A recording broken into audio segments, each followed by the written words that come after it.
So I wanted to show you some great gift ideas for plant lovers. So if you know someone with a birthday coming up and you're wanting to send them something in a mail, these are some good ideas.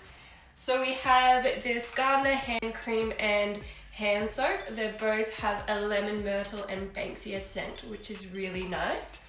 We've also got this water from a crystal. So it is $32.95.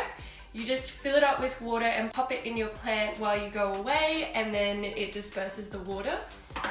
We've also got these gloves, these gardening gloves, which are quite handy to have. Every gardener needs some gloves. As well as this Crazy About Plants lady planter, which is really, really nice. And then we've also got some pot hangers that just go on your planters like that. This one's a cute little dog, and we have a few other animals. And then if they're wanting to get into a bit more styling with their plants at home and need some tips, we've also got this really great book which is all about how to style your plants in your home.